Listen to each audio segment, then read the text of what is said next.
প্রভাত তরে। মুক্তির আলোক শিখা বসিবে যে প্রতি ঘরে ঘরে।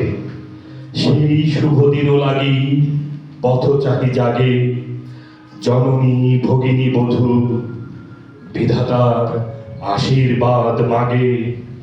দৌড়াচ্ছে নুরজান প্রাণপণে, দৌড়াচ্ছে শরীরের যাবতীয় শক্তি দিয়ে, শক্তি ঠেলে দিয়েছে পায়ে। ভাবনা এমন যে ফুসফুসেরও শক্তির দরকার নেই, কিংবা অন্য অঙ্গে। পা ওকে শক্তিমান করেছে, ও ভাবছে, ও দৌড়ছে না উঠছে। ওরা ছাড়া ক্ষিপ্ত গতিতে যাওয়া যাবে না। পা দিয়ে ওরা যায় এই মুহূর্তে, এই সত্য ওর চেয়ে বেশি কে জানে। কিছুক্ষণ আগে ও তিনজন পাকিস্তানি সেনাকে শরীর দিয়ে খুশি করেছে।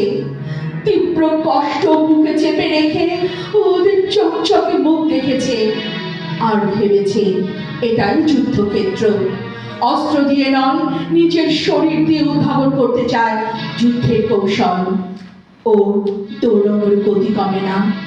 অন্য সময় হলে কোথাও কোনো শারীরিক ব্যথা জেগে ওঠে, এখন সে অনুভব নেই। আসলে ব্যথার খোঁচা গ্রাহ্যের মধ্য থেকে উঠে গেছে। ওর সামনে একটাই লক্ষ্য। ও খবর পেয়েছে বেলা 12টার দিকে মিলিটারি বোঝাই একটা জিপ যাবে কাণ্ডপাশা গাঁয়ের দিকে। খবরটা মুক্তিযুদ্ধের ক্যাম্পে পৌঁছাতে হবে। ও বাতাসে আঁচল উঠতে দেয় না, চুলও না। শাড়ির আঁচল কোমরের সঙ্গে কষে পেঁচিয়ে রেখেছে, আর চুলের গোছা পিঠের ওপরে ব্লাউজের ভিতরে ঢোকানো। ভাবছে ও এক অদৃশ্য ঘোড়ার সওয়ার। ওর সঙ্গে সঙ্গে উঠছে ওর ভাবনাও। বুকে পিঠে বাঁধা মাইন আর ব্রেনের নিয়ে দৌড়াচ্ছে ও। এতক্ষণ দৌড়ানোর পর পায়ের গতি কমে যাবার কথা, কিন্তু কমছে না, বাড়ছে। ওর বুকে হাঁক ধরেনি। ওর মনে হচ্ছে ও একই নিঃশ্বাসে পৌঁছে যাবে মুক্তিবাহিনীর ক্যাম্পে। ও একবার পেছন ফিরে তাকায়, না, কেউ নেই। ভোরের আলো ফুটলেও রাস্তায় লোক দেখা যাচ্ছে না। এতক্ষণে নুরজানের পায়ের গতি কমে আসে। সামনে ক্যাম্প, উত্তেজনা বাড়ে, উত্তেজনায় বুক ধড়ফড় করে। বুকে হাত দিয়ে মাইন ও গ্রেনেড ছিঁড়ে দেখে, তারপর দরজায় শব্দ করে। দুবার শব্দ করার পর ভেতর থেকে হাঁক আসে, আমি নুরজান। নুরজান, তুই? খবর আছে? ভেতরে আয়, বস, পানি খাবি? না। ও মাস্টারের সামনে বুক পিঠের কাপড় সরিয়ে মাইন আর গ্রেনেড খুলে ফেলে। লন কিভাবে আনলি? অহন কইবার পারুম না। খবরটা কি? বেলা 12টার দিকে খানসেনা বোঝায় একটা জিপ আইব কাণ্ডপাশা গায়ের দিকে। নিজের মাস্টার উত্তেজিত কণ্ঠে বলে, অ্যাম্বুশ করতে হবে এখনই।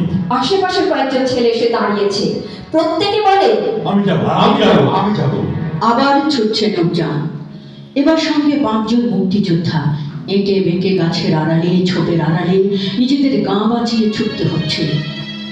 আবার সেই স্নিগ্ধ বাতাস ভরে দিচ্ছে ওর ফুসফুস।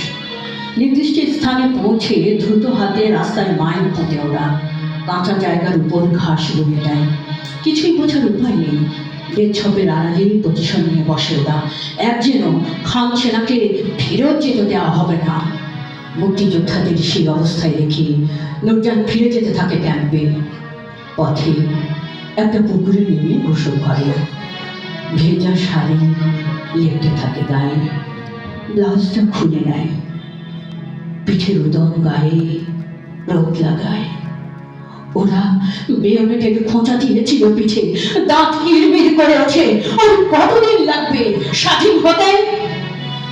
তোমাকে পাওয়ার জন্যে হে স্বাধীনতা, তোমাকে পাওয়ার জন্যে আর কতবার ভাসতে হবে রক্ত গঙ্গায়, আর কতবার দেখতে হবে খাণ্ডব দাহন।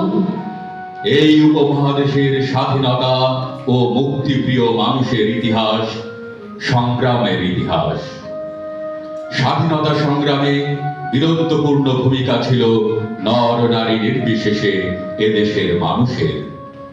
ব্রিটিশ শাসনের বিরুদ্ধে সংগঠিত সশস্ত্র বিদ্রোহে পুরুষের সাথে এক কাতারে নারীরাও অসীম সাহসে অংশগ্রহণ করেছিল। জন্মভূমিকে ভালোবেসে অকাতরে জীবন দান করেছেন চট্টগ্রামের বীর কন্যা প্রীতিলতা ওয়াদ্দেদার।